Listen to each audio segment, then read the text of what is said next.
And do we have anyone online? Yes. Hello.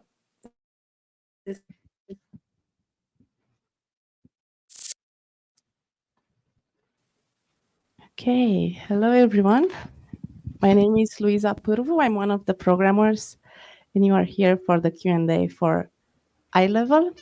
We have with us Jean-Jacques Martineau for the Hollow, and Andy Madsen for Clean Feet, and also online above us we have Adam Secular and Mary Phillips, his protagonist in Really Good Friends. So welcome everyone. And yeah, let's give them a round of applause. First of all, while watching, I was thinking about how special it is to have these encounters.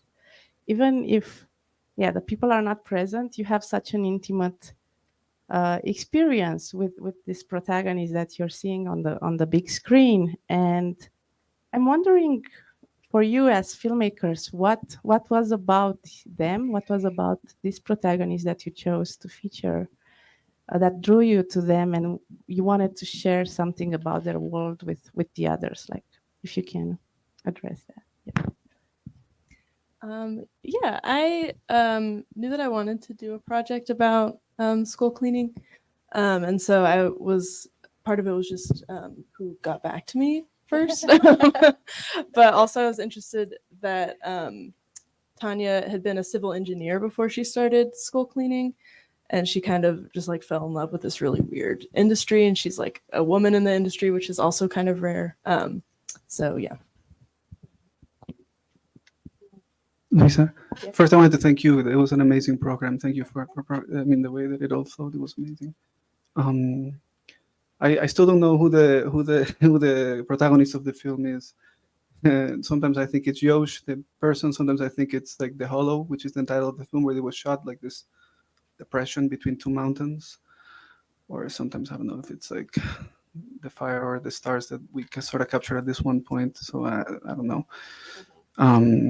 But what drew you to them, or to what they're saying? Or this is a tough question to answer, because like this is a collaboration between me and Bretta, and this was shot in Bretta's kind of like home region, and so it was something more intimate to her than it was for me in that regard, and what draws you. I have the reasons why I am magnetized by this part of the world, which is the landscape and just kind of the echoings of those lands, and there's something kind of strangely mystical about those forests. And then Yosh is just a fascinating figure.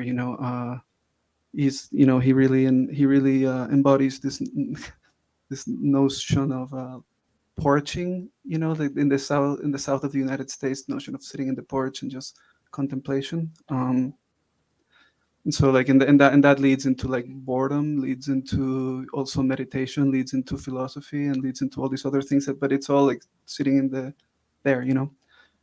I also y'all got the Spanish version of the film, so but I the quote at the very beginning is fire in its way of changing is a sea transfigured between forts of lightning and the solid earth. So I don't know, that to me is important, but just want to add that. But yeah. Yeah, I noticed that, and I thought it's intentional, and I was like, oh, that's cool. Like, we get the Spanish version, but I have a couple of Latin friends in the audience, so that it goes to you.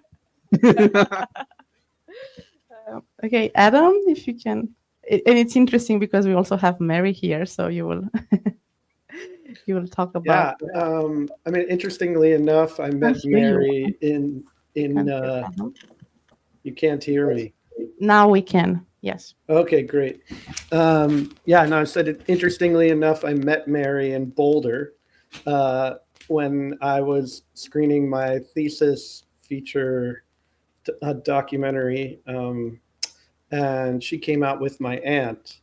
And after she saw that film and another film actually that I screened in Boulder that I edited called Powwow, she asked if I was interested in making a film about her community, and I had no idea what she meant by that.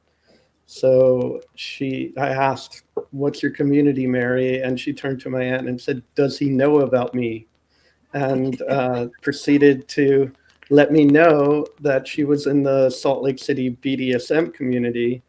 And at first, I turned down this project. I told Mary I wasn't interested in making that film. But then we went to dinner at a Mexican restaurant. I can't remember which one it was, but and for about 2 hours, we were engaged in this really long conversation, and I became enamored with Mary and her way of being in the world. This as she was aging, finding a lot of pleasure in her life, and I found that really inspiring. So I told her at the end of dinner, Mary, maybe we'll make a film about you, and your community will be in the film, but the film is about you. So I should just say, I probably should have prefaced this, which is that the short that you screened is a scene from a feature that Mary and I have been working on for the last 4.5 years. Wow, amazing. I can't wait to see that. And Mary, I want to hear your version. It's so interesting that you initiated this relationship, actually, and this you let Adam know that you want to be featured, you want to be seen, and yeah. The first movie I saw of his was very moving for me because my family has Alzheimer's, and I thought that this gives me options if that disease were to come into my life. And then we were just having a very animated conversation that evening, and he says, I don't want to make a movie about your community, but I'll make a movie about you. And the whole process has been very validating in that my life matters and my opinions matter, and that it's been a wonderful experience. Yeah. Also, Adam, I want to ask you, you labeled the film docufiction, and I'm wondering what was the fiction part of it? Well, I mean, it's interesting because a film about BDSM that involves anyone except for Mary really forces the filmmaker to make a number of decisions about how to show the invisible, because there's so many people in Mary's world who are uninterested in being a part of this project. And Don, who is quote unquote featured in this film, is definitely one of those people. So he, what I said to Mary was, tell me, she had been talking about Don for quite some time, and I really wanted to find a way to give Don some life. And so I asked her, okay, where do you meet Don? What is this process like? And she told me, well, we meet in hotels. And I said, great, I'm going to rent us a room, and you will pack your bag, come to the hotel like you would if you were visiting Don, and then go through the motions of what this experience would be, and then I'll have you tell me about this relationship. So yeah, I mean, the film is in many ways shot and edited like a narrative piece, as you probably experience it in the audience there, and that is because we went through the motions. There's quite a bit of there's many takes of each shot that we did. So in this way, it's it really is sort of a recreation of the experience that Mary and Don have with each other. Mm-hmm. Yes. Adam Thank had you. no idea what was coming out of that bag. Right. Yeah. And I made sure to tell Mary not to show me the contents of her bag. As I packed the bag, I still wanted this kind of authenticity from myself in the way that I was responding to what was happening. And she opens this bag and reveals this treasure trove of toys. And it was amazing. I mean, I've seen some of those toys at that point in our working relationship, but I didn't quite know what was going to be inside of the bag. That's great. Thank you. You brought this idea of invisibility and how do you show someone or something that is not present. So I think both of you here did something with this idea of invisibility and like trying to. I'm wondering how much do you reveal? How much do you uh, keep hidden, keep mysterious when you, yeah, when you represent someone, when you film someone, or how do you decide, yeah, what you show, what you leave behind? Because your protagonist appears at the end very briefly, and yours the same, like very, very few shots with the protagonist, because it's not about necessarily showing them, but for you, it's more important to show something else. So I'm wondering, yeah. I think by bringing Tanya, like her full face, in at the very end. I think I was hoping to make the movie more about like her relationship with her Beatles because it is very like affectionate and an interesting relationship between them. Um, yeah, so I think that's why I had her come in so late and focus so much on like the bugs in the beginning. If that makes sense. Yeah, totally. I don't know. um, I really don't know why, how we. I mean, I suppose in this case more particularly, you know, like we were living with Yosh, and we would spend hours and hours and hours talking, and the recorder was always on. But then we weren't really making a film at that point. We were just kind of hanging out. Um, but I will say that like as part of the conversations, as part of just being in the space and this kind of like, I mean, it's almost like there's like a bunch of shots from the film that are shot from, I was talking about porching earlier, being in the porch. A lot of shots are from the porch. So like I know in a sense like there's this curiosity that I have about kind of representing what's in between things, and it's not easy to, I don't know how to talk about it, but you know, like figuring out how to like put, you know, whether it's through montage or through like this hardcore kind of like high con cinematography, there's some things that are occluded innately in the image, right? There's like harsh blacks and harsh whites, so like some things are burnt out, some things are completely obscured. um, and that was intentional in the sense that, you know, like there we you sometimes don't know what you're talking about, and that and the images represent that, and just kind of letting it flow in that sense. So sometimes it's kind of like about unknowing more than knowing what it is that you're talking about. So and so like so the invisible kind of just exists by itself. So that's why I say I don't know.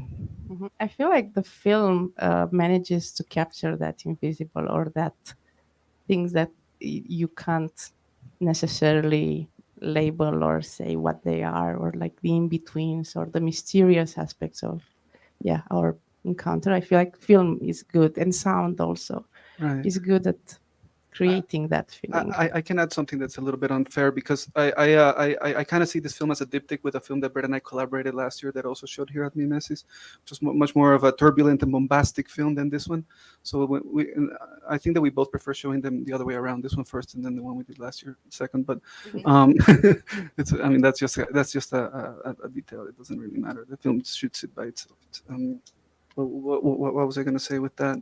Oh, that it was a kind of intentional to try to make something more quiet. And someone said something like austere, like a couple of days ago. So like try to make something more like that, you know. But like in that you're like officially, you know, cutting something out and allowing something else to happen. But it's in silence that something kind of filters in, that it's kind of out of your hand in a sense. So like avoiding language sometimes allows something else to come in, and this is not just in the edit where you try to, I mean, you're always kind of like wrangling something in the edit, but you do it the best that you can to kind of let go and just kind of let the images talk. Sometimes it's not an easy gesture, or maybe it's too easy or something, I don't know. You can just get lazy or something. I don't know. I'm not trying to say, maybe I am. Yeah, I'm very curious about your process, but I will open up to the audience, hoping that you will get that question. Yes, go ahead.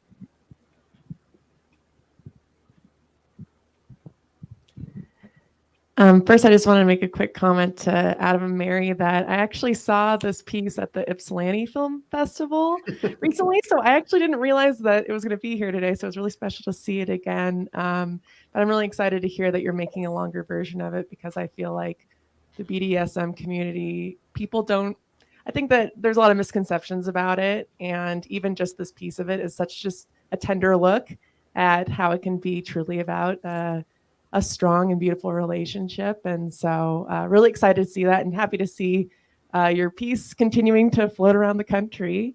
But my question for everyone here, it's sort of basing off of that. I thought the sound design across the board, all of these pieces was really, really spectacular.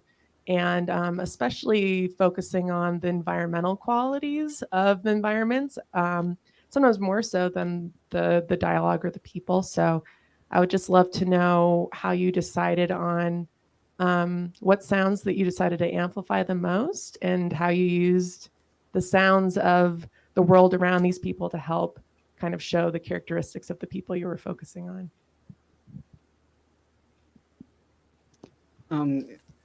Yeah, I far enjoy more working with sound than with images, to be honest. So like I spend a lot of time just recording sounds just as a form of entering a space. And in this film, I mean, just to answer the question, it's I used a lot of like contact microphones, put them inside of trees, put them in the ground, put them in their stream, and and just to kind of get more corporeal, or maybe not corporeal, but like microbial. I don't know how to say something like that. Isn't just like the sound that we all usually hear. I like doing this not just as a form of like something that ends up in the film, which it does, but it's a way of relating with the space that you're in. It's for a film like this one where you're just literally just standing in the forest for hours on end. Like just kind of like relating with it. Then how it ends in the film, you just kind of play. I'm so sorry. Could you repeat the question? Yeah, yours, especially with the bug sounds and things, like how did you decide to really focus on amplifying that instead of maybe more of direct dialogue with the woman who you're working with? Like, why did you decide to focus more on the environmental sounds over her, and how did that amplify maybe her relationship with the bugs like you were talking about? Okay, thank you. Well, I think the bug sounds are just like, the way we recorded them, and actually my sound recordist is sitting right next to you, but he did a great job. But like when you walk into that space, you can like hear them without microphones. Like you can just like hear that kind of like bacon sizzly sound just by itself, which is just like so.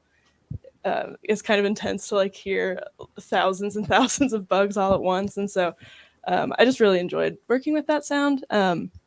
And got to do a little like folly with like bacon on a grill and like stuff like that to get some fun more close-up sounds of the bugs, because we were having some audio issues.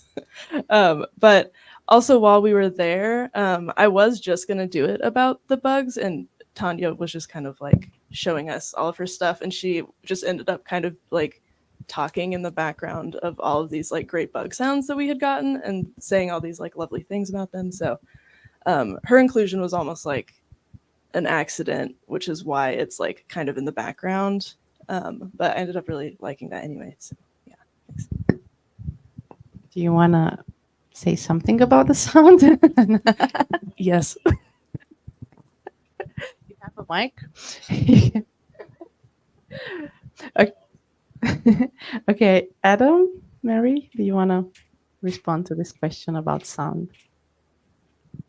Sure. I mean, I'd be curious to hear from the person who asked the question what parts of our film in particular she was responding to, and maybe then I can address that, because there's, a lot of the film is recorded with a wireless lav, and then I'm sort of filling in a lot of the space through like finding sound in archival sound libraries in order to like build out space a little bit more. But yeah, I am curious to hear what the, because I don't really think of this. There's other parts of the feature that I would be like, yeah, absolutely. But I am curious with the short, what in particular Yeah. the person asking the question was responding to. Oh, is this mic turned off? Maybe. No, I can hear you fine, actually. Oh, okay. Oh, I'm hearing you. got it. Chances are everybody Uh, there is hearing you. I guess I would say that across the entire program, it probably comes across the least strongly because yours is, very dialogue driven. But I would say Yeah. that there is a lot of, especially like laying out all the tools, the cleaning, hearing, like, of course, like so much of that relationship has to do with the tactile, Mhm. your whips, your spoons, I don't know what sound a sounding makes, but hopefully a pleasurable one. But uh, so you pretty much you answered my question ultimately.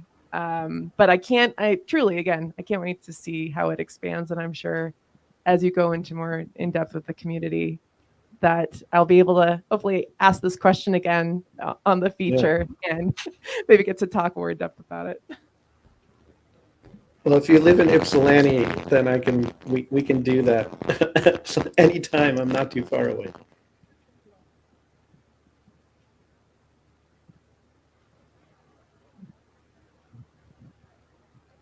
Hi there. Thanks so much for the films. Hey, Adam. Laura, It's funny. I almost named a band the Sounders. I didn't know what it was. Told me, and I was like, oh, I don't think that quite makes sense.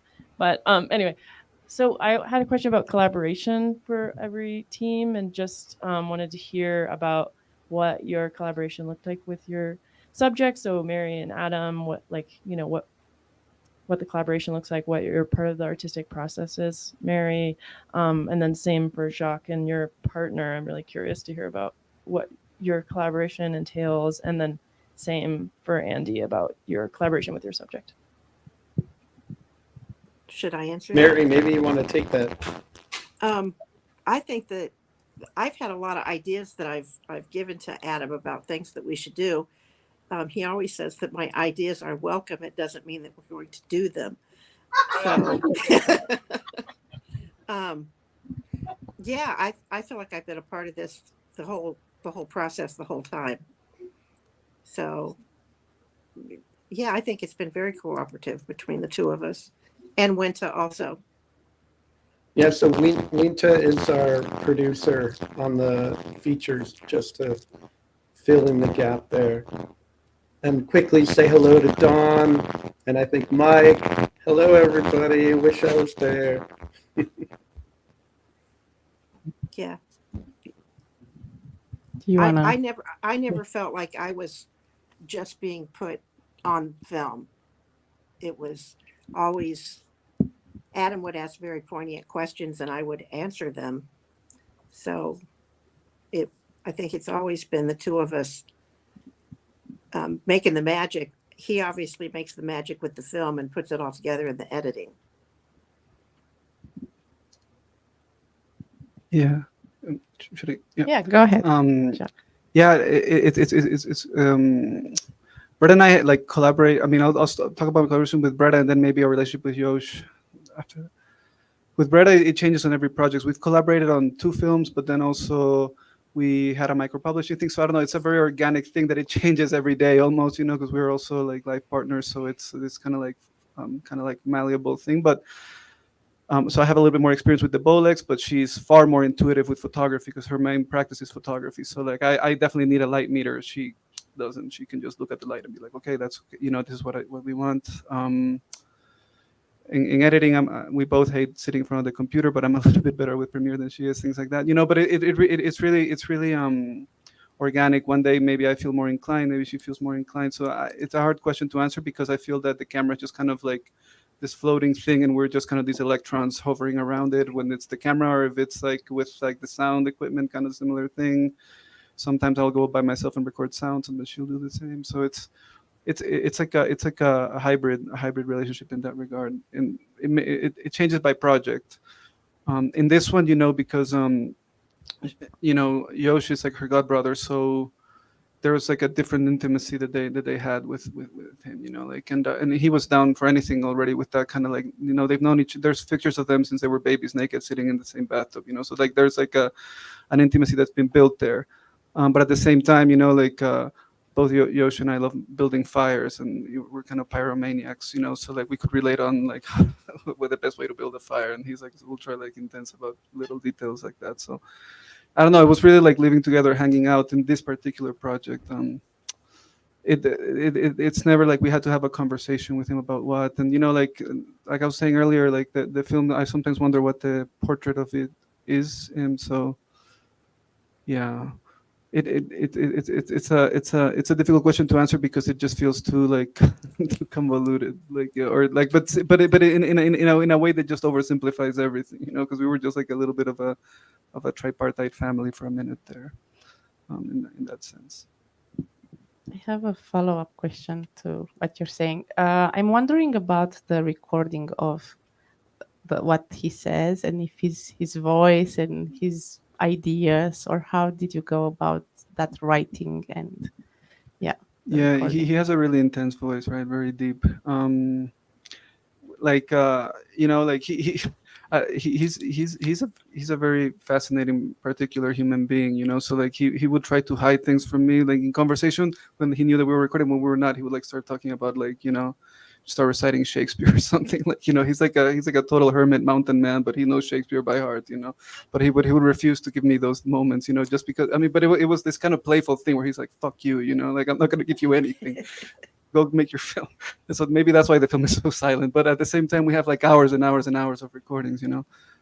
But then, you know, like in listening to the recordings and seeing how this, I mean, there's a part of me that thinks that there's like a project in here that's, and actually I think that it's like a weaving of a bunch of projects that I've done, that it would just have to be sound. It shouldn't be even images, you know, and just let the sound be. Because a lot of the times I just feel that I'm like cutting, and then just this is maybe a stupidity of mine, you know. I just don't like putting too many words in a film. Maybe trying to make something more haptic or corporeal or something with images, just inflicting upon you or something like that. So I don't know, like, I mean, at some point, Yosh told us that the film was about fire. And so like that kind of so that maybe that's the back to this notion of collaboration, where he kind of suggested that the film had to be this kind of elemental thing instead of this kind of narrative thing. And so, yeah, so I guess I was following his cue on that one, on what to include. And yeah. And you have the little moment at the end where you cut out what he's saying. It's like it started when I touch Yeah, glass. when I touch I glass, remember, and I feel like you cut what comes next, and that's what. Yeah, well, but actually, we cut it because he said that he didn't like his voice and Will came afterwards. So, Oh no! I thought it he was said such an he intentional. didn't like how it sounded, and I was like, okay, Yosh, there you go. I mean, I feel like my responsibility making this film was more towards him than towards any of you or something like that, you know. So like it was like. Yeah, you bring up something important here with responsibility of telling. Well, you know, but there's a story. part of me that now is making me wish that I had kept it, you know, just to like do it on him. You know? Now Like, I'm I mean, very it's curious kind to of know what he masking. said. I'll leave it secret. So yeah, I just met Tanya because I called her on the phone one day and asked if she wanted to do the project with me, and at first she seemed really put off by me and my like just like the project in general, unless I'm just was feeling anxious about that, I'm not sure. But yeah, we got there, and it took her a little while to like warm up to me and Jack being in her space, because, you know, we were like interrupting her workday, and you know, she's a part of this kind of like larger like hunting community that I am like, you know, pretty clearly not a part of. And so I think that like there was a little bit of tension there, but I really enjoyed, like, we were just there for a few hours, but I really enjoyed that she got really excited about shooting like as the day went on, and the whole scene with like the slimy buffalo head and the like horrible soup was her idea, and like she let us record that multiple times and like get a lot of great sound on it. So like she got very excited about it toward the end, and I always like text her when I'm bringing her to festivals and stuff, and so she was very honored to be here. That's great. Maybe there's an opportunity there to go back and spend more time with Tanya and just like expand on this.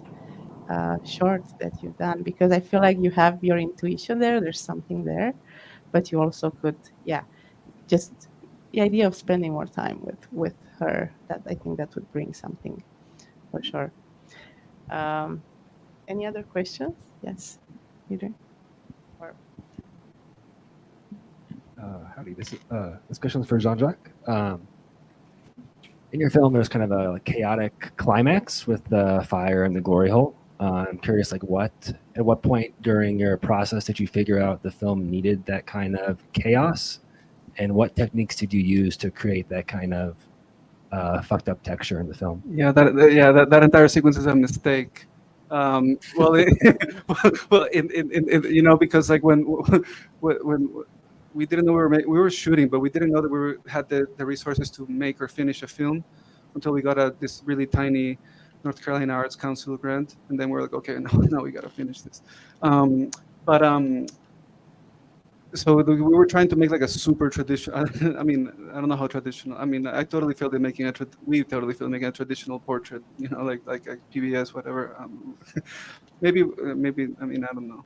We were talking about it in that way a little bit, just because we need, just to kind of figure it out. So like, there was a moment. Okay, I'm getting super confused, but in my own head, at one point the film was going to be the portrait of a glassmaker through the eyes of like this person that we absolutely love, you know, and that was going to be it. And there was not going to be anything else, which is going to be that.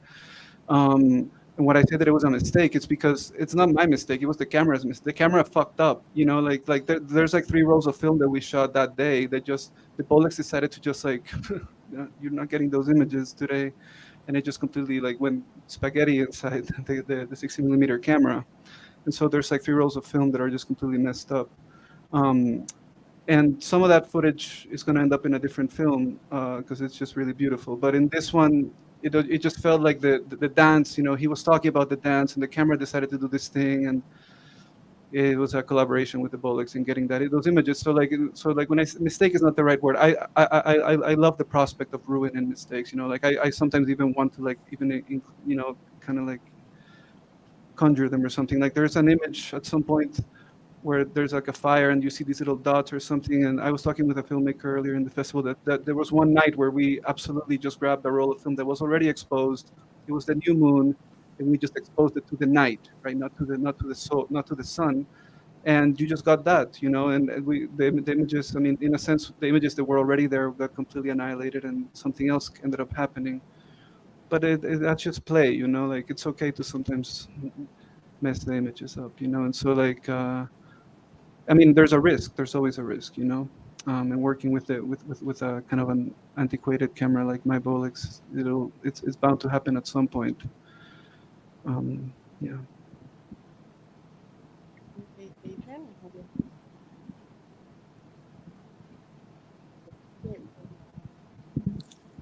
Yeah, amazing movies. That was just so much fun to watch. So I really liked how a lot of the films were about some kind of process, and then also, you know, the kind of like visual depth and attention to detail and richness in the images obviously showed how much process there was in making it, especially with, I mean, also with Adams, who Adam and I last saw each other like 7 years ago in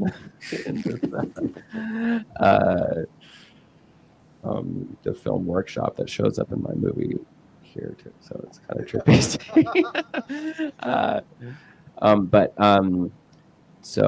And that was about process too. So kind of think about that. But I'm wondering, like, on the filmmaking end, and also Mary's end too, like where there were maybe like the hardest moments of process, or things that you were like took the longest, or like were the most interesting, like in Andy's, just that moment about like the younger Beatles, like kind of like working better than the older ones, and then that made me think, oh, maybe there's even a process there of like, you know, the older ones are kind of still around, or just making sure that there's like enough younger ones or something like that.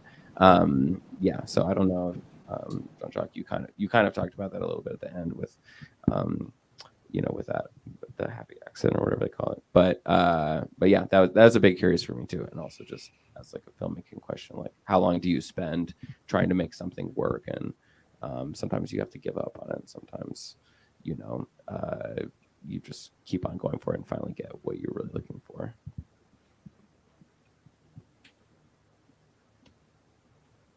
That was to everyone. So I don't specifically for yeah, that was Adam or sorry, that Mary? was to everyone. Yeah, but Yeah. whoever is interested. Whoever wants to respond to this. Sorry, I was thinking. I'm still thinking. Sure. Yeah. I know. Mary, do you have an answer to that? I just remember when we were filming it and we did and I said, Don, come wash my hair. And then I stepped into the bathroom and then it didn't work. You didn't put it in. So, I mean, we tried different things that just didn't work. And that when we first came in the room and I'm taking my coat off and the microphone wires are all running down the sleeve and in my pocket, and then we had to stop. So there were all kinds of moments like that we had to redo over and over again. So that was part of the process. In some ways, compared to the rest of this particular project, this was like an easier shoot because it had this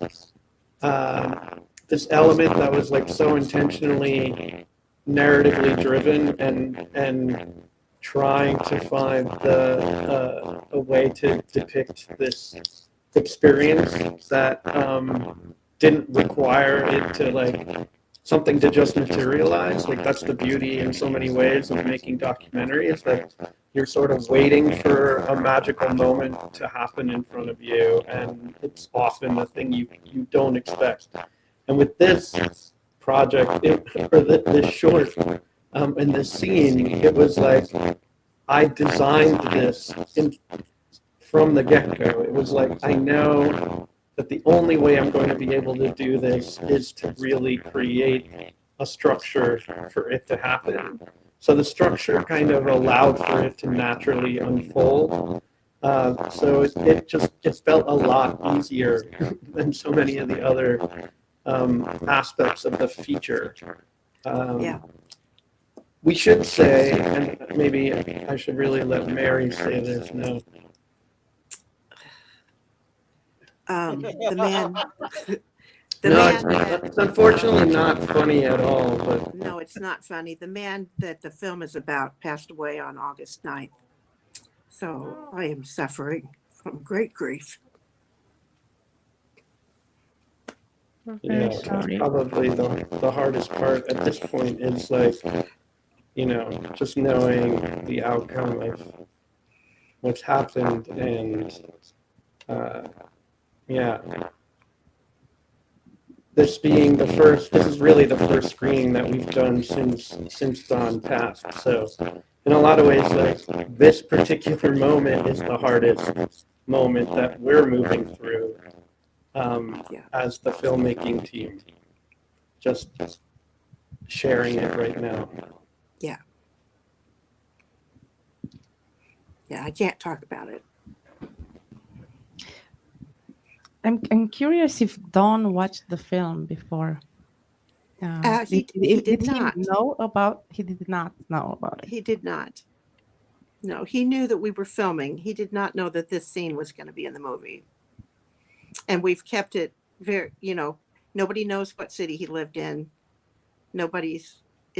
It's never going to come back to haunt him or his family. Yes, I'm very sorry, but I think he will stay with all of us who are watching probably, and his mark is Thank left you. somehow. Yes.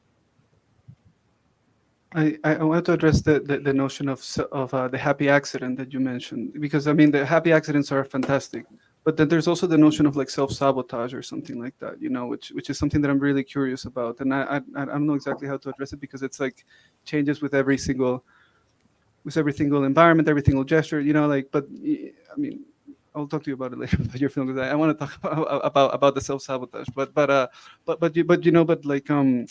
in that sense, it was kind of a happy accident, And I have another film where like it was a complete like self-sabotage, and I almost didn't want the film to exist, and then I like cranked open like this was a completely digital thing, like the curves in Premiere, and an image appeared, So like sometimes it feels more like a conjuring than it does like an accident or something. I don't know how to address it necessarily unless it's with specifics, but yeah, like but sometimes like you can lose an entire film, Like I had a friend who recently hired me to shoot a film for him, and I did the same thing. Unfortunately, I was really irresponsible, and I could have completely destroyed his film. And then he came back to me and said, "Oh wow, like he found something there, and now the film is completely shaped." All this to say that you shouldn't hire me to shoot your film, but it worked out, and now there's something. So like there is a huge risk. I'm not going to say there isn't, like you can destroy a film, and it's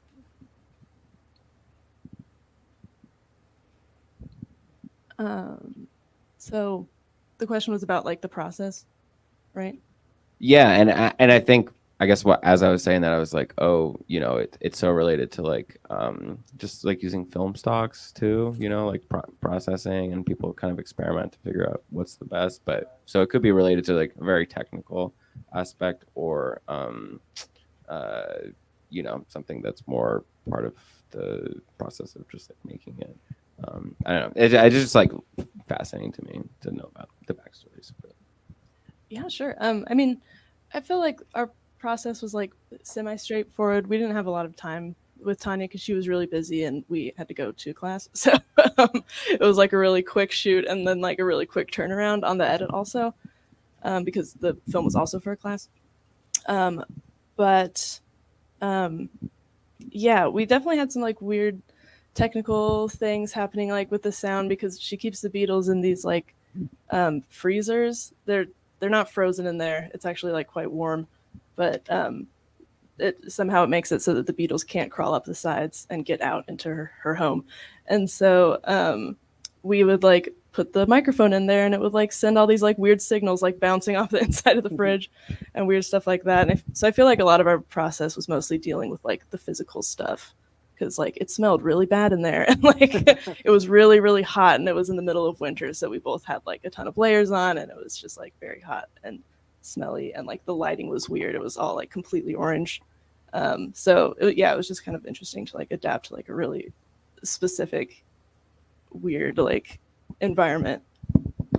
You made it look easy, which I feel like is always a positive outcome. But yeah, cool. Thanks. Thank you, Sarah. You had a question. This will be the last one, probably. You have a question too. Okay, Sarah, and then Eric, and then Hi, thanks. Thanks so much for your films. I was really struck by how, especially the ones that are represented here, are all about kind of representing around something that isn't actually represented so much in the film, right? So like death, sex, and fire. There's fire in the fire film, but I couldn't help but think about we live in an era of fire. And there are so many places early in the film that really foreshadow like this great conflagration that never actually happens, but the forests always seem like at this place of vulnerability. And I was wondering if you could talk a little bit about making a film about fire in an era of catastrophic, like heart-wrenching fire. Yeah, it was interesting because we were making. I mean, we didn't know we were making a film about fire until later. But we're the entire time we're making this film, it was like pouring rain the entire time. So I don't know. It was weird making a film about fire in the misty mountains, and I guess that for us it wasn't so much about fire as much as it was about alchemy or something like that. The transformation of one element into the other, into the other, into the other. And that's why like the Heraclitus like thing that came out, which was in conversation with Yosh, kind of came about. This notion that like lightning, earth, fire. Like in a sense, I don't see it so much as a film about fire as a film about I think I said the word elemental earlier, and how about it's all kind of like part of the same wheel.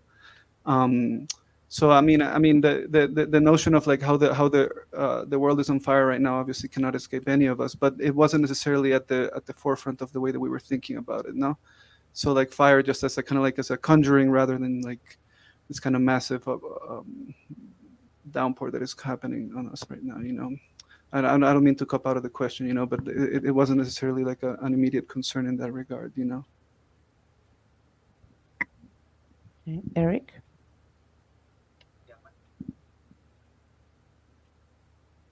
The on button. Yeah, my question is about your approaches to portraiture. It's a word that's been used a few times in this conversation, and I'm thinking about Philip Proger, who curated a portraiture series of William Eggleston's photographs for the National Portrait Gallery, and he wrote about it and was interviewed about it, and he discussed portraiture as something that is often supposed to reveal something about the sitter, right? The one who the portrait is being taken of, but that's really not true, right? And that revelation almost never happens.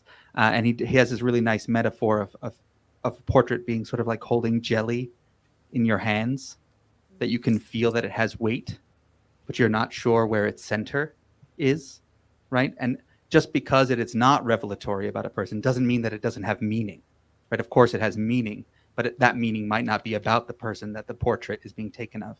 So I'm wondering what your approaches to portraiture are, what the relationships that you form are in order to generate this meaning that maybe isn't necessarily a revelation of character or person.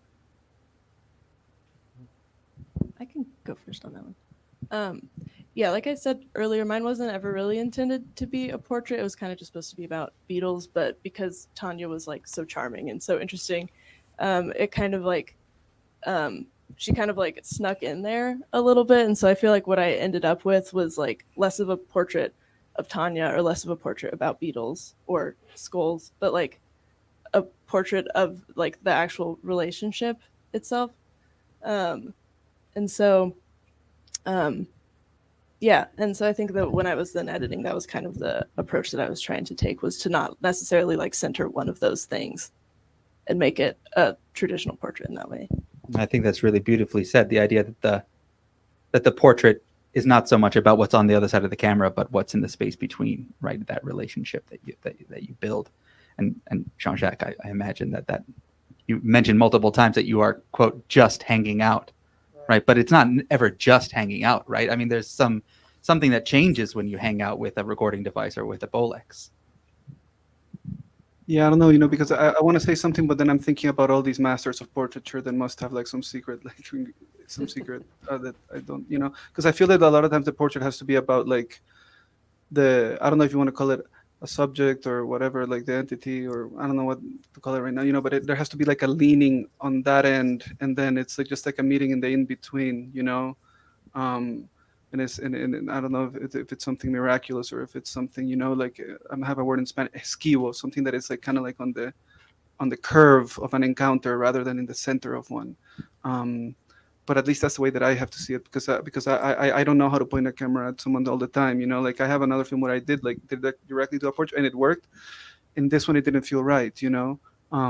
So like, you know, so you meet Yosh through him working with like in the foundry or him walking around, you know. There's never like a direct, and even though we were having direct eye to eye all the time, you know. So I don't really know, you know, but I guess it's in this kind of curving or something that I at the very least try to approach things, just so that it's also not this aggressivity or something like that in the encounter. I don't know, because I mean, because of every time you pull out a camera, especially with a camera that can only shoot every now and then, and the sound of the ball, there's like a violence in that too, you know, that you kind of want to not be necessarily so. I mean, and it's always violent with a camera, you know, but in this case it feels even more intense, and especially with a camera that, you know, that it feels like an anachronism to people or something, you know. So yeah. So maybe in a sense you made a film by avoiding shooting. Yeah, I mean, you always do, like with the bullets, because you only have so many minutes that you can shoot, you know. Thanks, JJ. Yeah, I mean, I think what's possible, at least in how, and I would say quite a few of my films really fall into this category of portraiture. I think what allows the film to be possible is all the moments that are outside of production. That it really is the relationship that you build in the project with the people who you're filming that allows for whatever happens on camera to exist in the first place. So I often say that the process of making this kind of documentary for me is as much about making the friendship with the person in my work as it is about making the film. Yeah. Adam probably knows me better than anybody else in the process of making this film. I mean, that really speaks to, you know, the power of documentary and engaging with the world in this particular way. I think that's really wonderful. Thanks. I have a question directly related to the previous one, and that I hope might help us articulate some of the ideas that we've been floating around. So, two of the films in this really well articulated program define in some way intimacy. This concept of intimacy that we've heard articulated later during this discussion, also from the stage and from the screen as well. But we've also heard other concepts associated with this idea of intimacy: trust, collaboration, portraiture, authenticity, which is a really loaded term. It's connected to historical tradition and to historical linearity, so it often means something completely opposite of intimacy. So I'm curious if intimacy has some meaning for you as documentarians and documentary protagonists in Mary's case, and if it does have some meaning, how would you define it? Is it a premise? Is it a method? Or is it an outcome or an objective of your work? I think in our case, it's an outcome that we've gotten to know each other very, very well. And that Adam asks very poignant questions that just go right to your soul. And there's a vulnerability and a trust element that I'm willing to put myself out there when he's filming. So yeah, it's a definite, I think there's a definite trust element between us. And therefore an intimacy that we have with each other that's very different than the intimacy that the film is really also documenting at the same time. Right. And in the scene, in the 10-minute short, what would have happened in that hotel room if Don had been there would have been a very, very intimate moment, and it would have been very trust filled. So would you say they are related through this trust? Is there a connection between that kind of intimacy and the intimacy that the camera facilitates? I think so. I'm not sure. I know that the things that we sort of enacted in the film were things that really did happen. They just didn't happen at that moment. And those things were extremely intimate and filled with trust. Thank you very much. Yeah, I mean, yeah, intimate. Yeah, I feel like I try to approach every single film like it's kind of like a home movie in a sense. You know, like I mean, I mean, you just made me think about like the films that I've done, and I've never kind of tried to go hunting for images or anything like that. You know, like, but I mean, maybe it's the reason why I also like. I don't know why I haven't been able to get funding for any of them. You know, like you just have to shoot in. You just have to. You just have to shoot in your backyard or something like that. You know, in this case, it was. I mean, it's hard. You know, in this case, it's bred as like, you know, like godbrother, and the previous one it was our neighbor and landlady who became very close to us, and in the one before it was like it was someone that invited me to go. I don't know. Like I mean, it's hard, you know, because there's topics that I would like to cover, but unless there's an invitation, I don't think that I will ever be able to, something like that, you know? yeah, so I mean it's essential, but so I think it was you, Luisa, who said something about like the personal as political, you know, like so like it's in these like gestures of empathy and love, you know, that can be conjured through like the encounter with the like the I don't know if the word would be the excuse of having a camera or something like that, you know, I don't know if that's the right word, you know, but it's like creating that like immediate bind or something that is allowed just by the nature of having like a camera in your pocket or the desire to record something, you know, or the desire to like find familiarity through that entire that entire thing.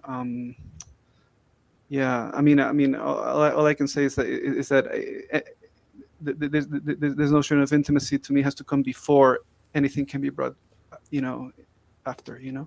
So premise, you would say. Yeah, but then, you know, it's it's like an Ouroboros or something, you know. I like the phrase that you just used about sorry, I can't about camera facilitated intimacy. I kind of have like a half formed thought about that, so I'll just talk through it if you don't mind. But I yeah, so again, kind of a strange question for this project, particularly because Tanya was not supposed to be in it, which I know I keep bringing up, but is relevant.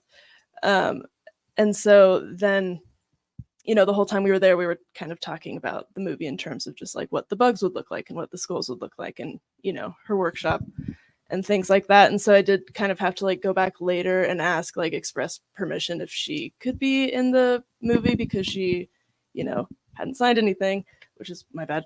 But I know that she then kind of had a moment of like, oh, well, I'm like used to kind of being behind the scenes in this workshop. And so I'm not really like sure how I feel about like being on a huge screen in front of like your classmates and in front of, you know, now like more people. And so eventually she kind of like said, you know, if that's like what you need to do, go ahead. Like, it's not my favorite thing in the world, but like you'd have my permission if you'd like to. And so it was kind of an interesting, like, there was an intimacy that like happened between us when she was telling me about her anxieties about the film, and then also an intimacy where I had to like kind of both trust myself and then also trust that what she was saying was true about her experience.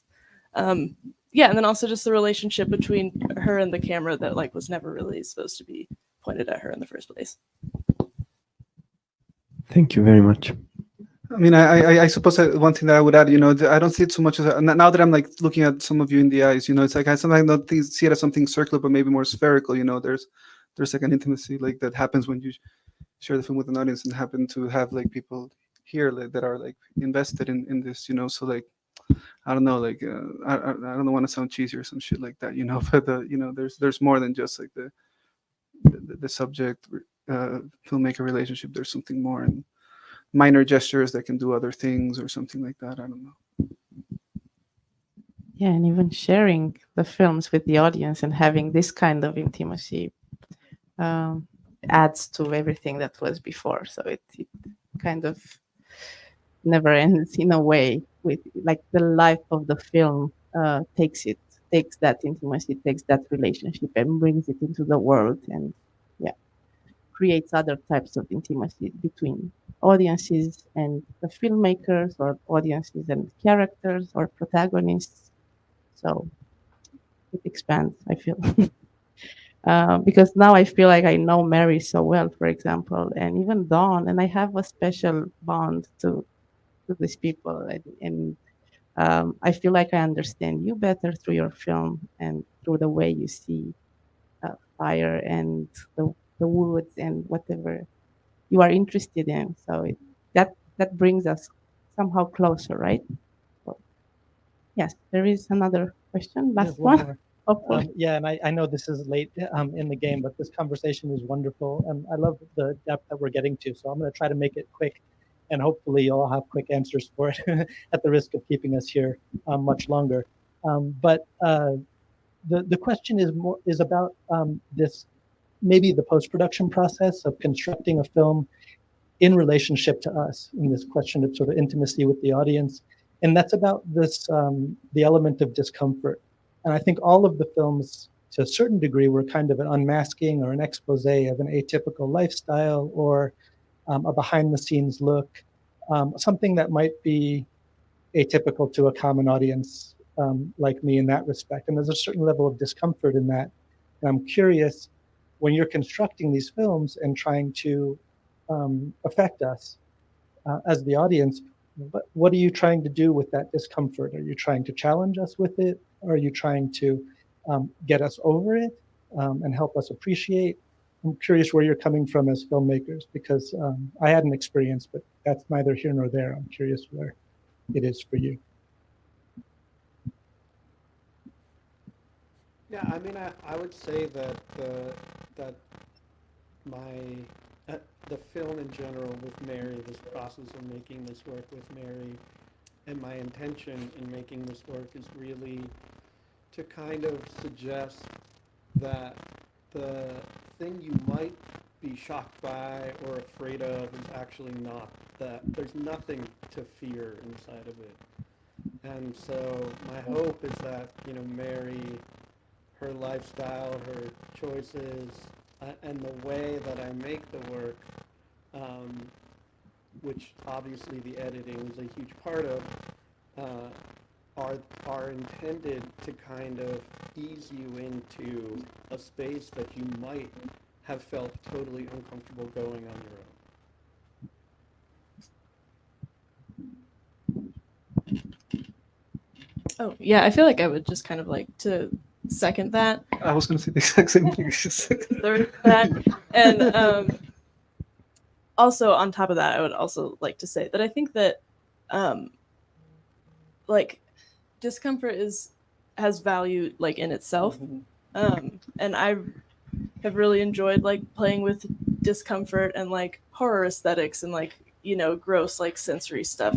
I'm a student still, so like in my student work, that's something that I really enjoy doing, because I think the process of like feeling discomfort feels really like expansive. Like you can kind of, it gives you a space to like grow into. And so I love like giving that to myself by entering into these weird spaces, and then also like not to like toot my own horn here, but like give that to other people also, like a chance to kind of like expand into something and look past the kind of like grossness of a skull cleaner, but and then look and like see the beauty that comes out of it, and this like incredible relationship that this woman has to these like tiny beetles, you know.